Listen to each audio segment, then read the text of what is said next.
Esse vídeo é dedicado a você, gay que cresceu na igreja evangélica e ainda está se recuperando de tudo que você passou. Eu espero que esse vídeo seja como um abraço, como um apoio e um lembrete de que você não está sozinho, você não é o único e sim, é possível ser feliz em qualquer idade. Tenho 35 anos e passei a vida inteira dentro da igreja, aprendendo que um Deus iria me mandar para o inferno se eu aceitasse a minha homossexualidade.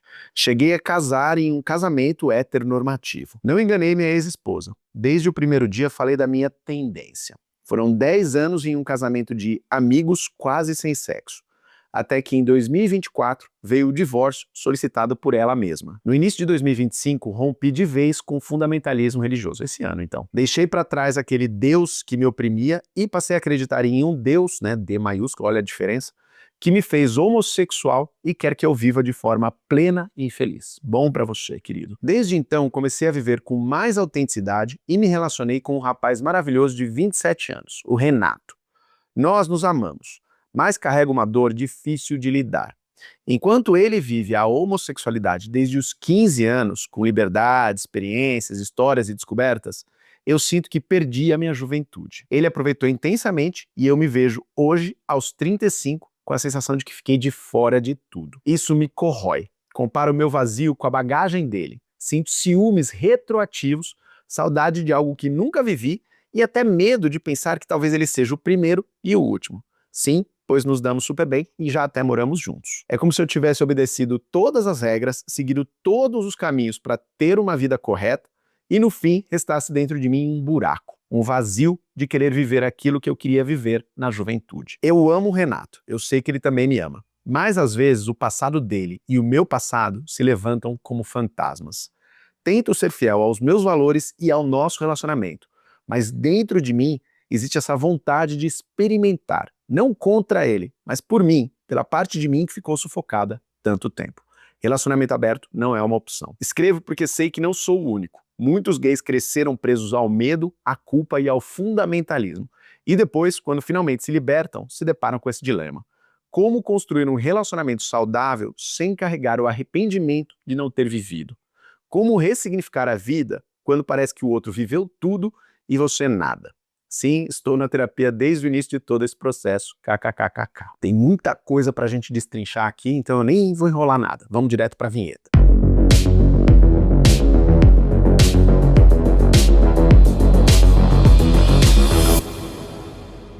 Se você foi inspirado pela coragem desse seguidor e também quiser me escrever, desabafar, pedir conselhos, o e-mail é canalgaynerd@gmail.com. Esse e-mail também é a chave Pix para quem quiser fazer uma doação para o canal. Qualquer valor ajuda demais, ajuda o canal a crescer, a chegar em mais pessoas e a construir uma comunidade gay mais saudável e mais receptiva. Outra opção é você se tornar um membro apoiador e curtir benefícios incríveis como o nosso grupo fechado no Telegram, que é um espaço muito bom, muito seguro para você conhecer gente nova e discutir várias questões gays. Aliás, inclusive, essa mensagem do seguidor me lembrou uma conversa que a gente já teve lá alguns meses atrás. Para saber mais, é só clicar no botãozinho Seja Membro embaixo do vídeo. Se você está sem grana, não consegue apoiar o canal desse jeito agora, não tem problema, tem muitas outras maneiras de você ajudar. Você pode se inscrever, pode dar seu like, pode hypar o vídeo, se você tiver essa opção, e pode compartilhar ele por aí. Eu tenho certeza de que você conhece algum ex-evangélico que vai se identificar com esse relato. Adolescência roubada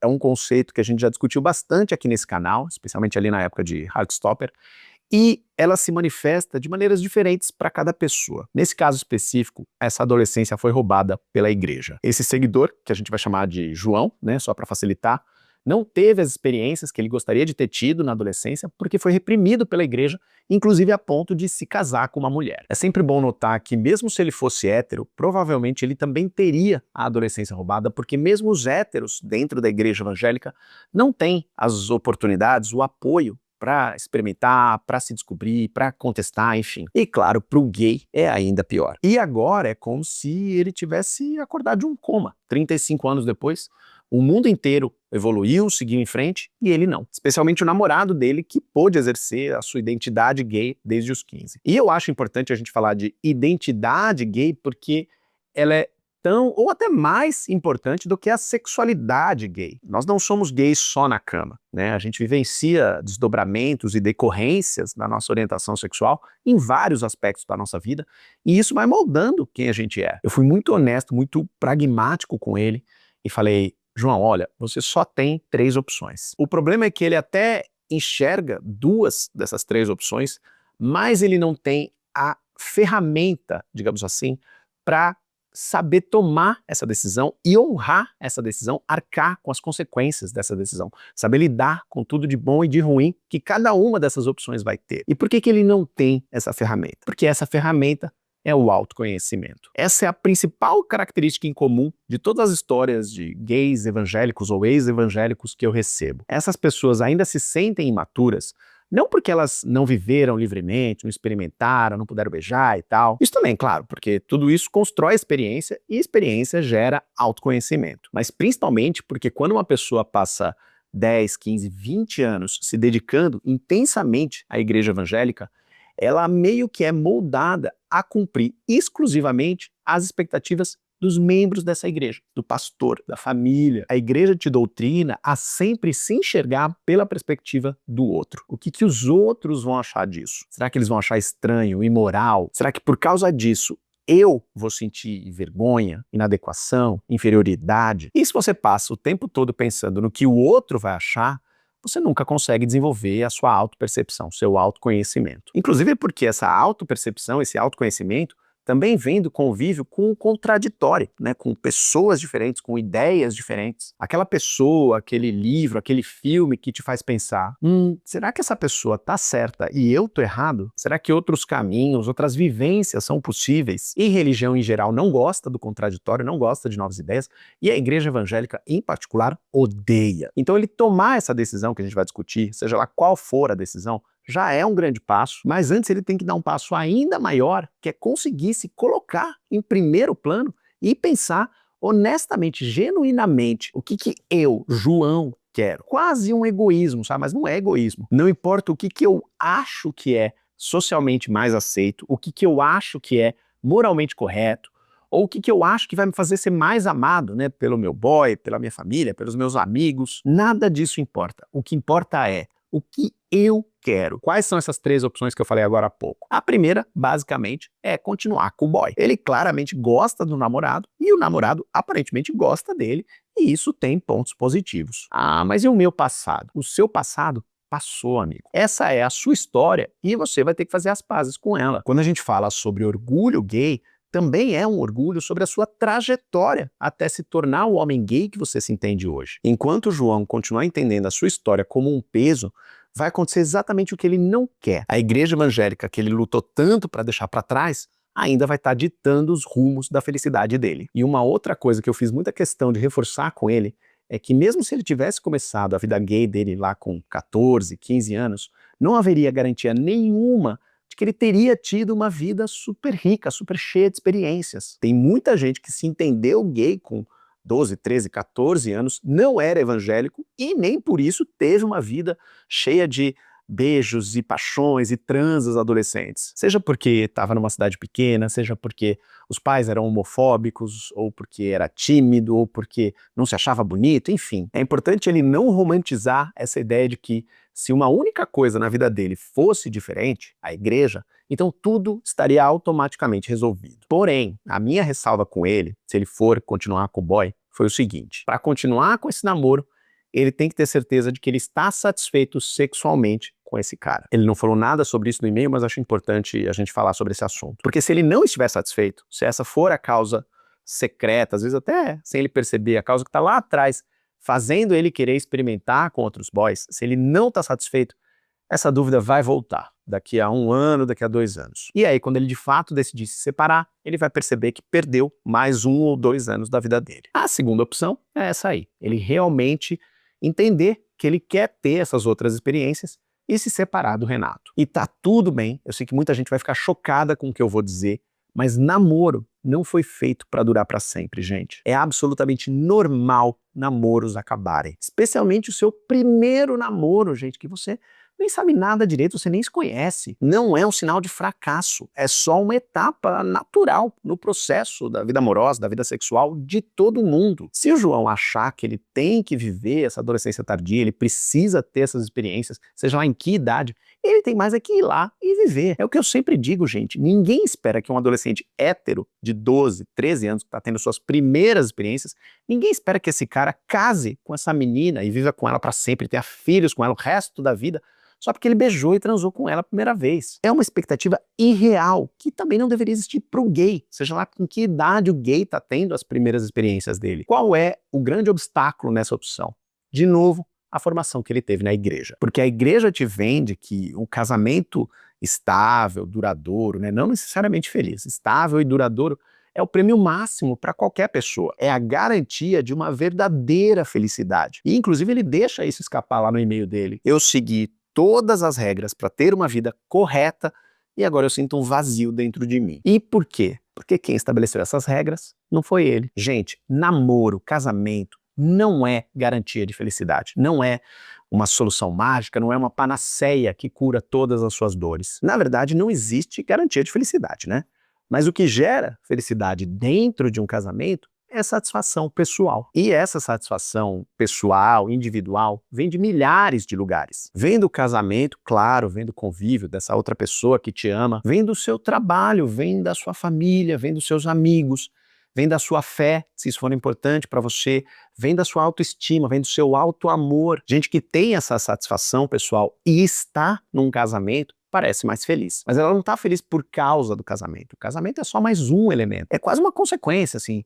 A felicidade dele é que transborda para o casamento. Vai ser fácil ele terminar com o cara? Não vai. Em qualquer uma dessas duas opções, né, ele continuar com o cara ou ele separar do cara, vai haver um sacrifício, vai haver dor. Mas olha só, dor na nossa vida sempre vai ter. Felicidade é que a gente escolhe se vai ter ou não. E aí vem a terceira opção, que ele cortou lá no e-mail, mas eu senti que eu precisava conversar com ele, que é sobre relacionamento aberto. E eu vou te dizer por que eu precisava trazer isso para essa conversa. Quando ele simplesmente disse relacionamento aberto não é uma opção, isso me pareceu muito categórico, muito definitivo. E quem gosta de falar de um jeito categórico, definitivo, não é o ser humano, é o dogma religioso. O que eu perguntei primeiro para ele foi se essa impossibilidade tinha vindo dele ou tinha vindo do boy. Porque se veio do boy, aí realmente caso encerrado. Não dá para propor relacionamento aberto para quem não quer relacionamento aberto de jeito nenhum, assim, sempre dá merda. Mas ele disse que essa impossibilidade estava vindo dele, né, estava vindo do João. E aí, a pulga que eu joguei atrás da orelha dele foi a seguinte: as pessoas te disseram a vida inteira que se você se assumisse gay, você ia ser infeliz, você não ia ser amado, você ia ser renegado por Deus e você ia pro inferno. E você acreditou por muitos anos, sem jamais questionar. E aí, quando você saiu do armário, você viu que não era nada disso. Essa verdade absoluta que você acreditava piamente dentro de você era uma mentira. Era algo que eles inventaram e você aceitou porque nunca te foi permitido contestar, questionar, refletir. Então quem te garante que a monogamia não é a mesma coisa? Ah, relacionamento aberto é coisa de gente que não se ama de verdade, gente imoral, gente promíscua, gente indecisa. Será que essas conclusões são genuinamente suas? Você chegou nessas conclusões?